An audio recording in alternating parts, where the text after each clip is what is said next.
Ciao guys! So dahil nabalitaan natin na may magbubukas today ng first Filipino bar dito sa Verona, Italy, ay atin siyang pupuntahan. Kaya naman, samahan nyo kami.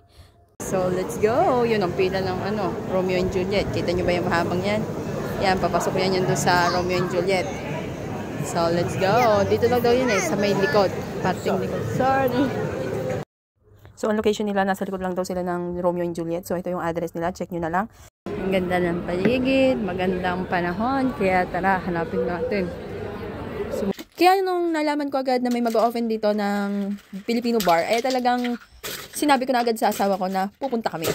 Ay alam nyo naman tayo, may katakawang taglay, kaya naman talagang hindi ko palalampasin ang pagkakataong ito. Kaya let's go! Ayan na nga't magkasama ang Karomi at ang aking asawa sa paglalakad. Aba, ay kadidiretso nga namin sa likod, ay diyan nakita na namin ang Bianitsa. Ay di hahanapin na lang namin kung nasan sadya mismo ang pwesto ng Filipino food na yon. Yung POP, ang acronym nila, Pinch of Filipinos. Yan, let's go. Yan. Ciao po! Abay, pagpasok nga namin ipagkakadami ng aring customer, ay diyan tinitingnan ko ang menu. Ay di makikita ninyo at may mga kape din sila, nandiyan ang mga croissant, may croffle na katulad sa Pilipinas, ay pa talagang ang aking anak ay napag-ibig din diyan. May tiramisu, may cheesecake, at may mga cupcake din. Aba, hindi ko na nabidyohan pero ako'y umorder na. Ang inorder ko diyan ay isang halo-halo. Ay nalito pa ako kung mang inasal o sisig ang aking orderin pero napagdesisyonan kong sisig kahit busog pa ako. Tapos ang aking anak ay di bumili rin ng crapple niya. Aba, ay ang naibigan ni crapple na may pistachio ay talagang pinagdidiinan sa akin na masarap daw. Ay di mapapansin mong kagulo ang aming video ay dahil kami mag-inalangin, nagbibideo sa isa't isa at ang aking asawa ay may kahuntahan doon sa labas. Try ko ho. Baka magtinda na rin uli ako ng tinapay ho. Ay, nakakatuwa din at hinahanap na rin ang aking tinapay. Kita ninyo ga. Ay, tako'y dahin-dahin din talagang business pa rin. Business is life.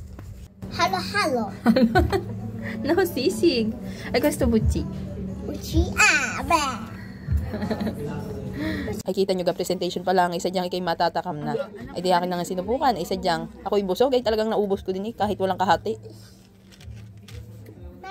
Ay di yun na nga, ay kita nyo ga, may halo-halo, may ice crumble din, may mang inasal, may sisig. At nakalimutan ko yung iba pero talagang madami silang Filipino product.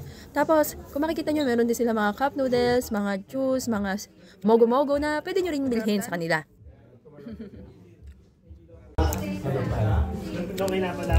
Masarap dan? Ay kaya naman pag kayo napadayo din sa Verona, ay suminsay na rin kayo din Ay kayo nakapamasyal na, ay pati cravings ninyo ay masasatisfy nyo pa. Ay kaya naman, ay hanggang dito na lamang. Ciao, ciao!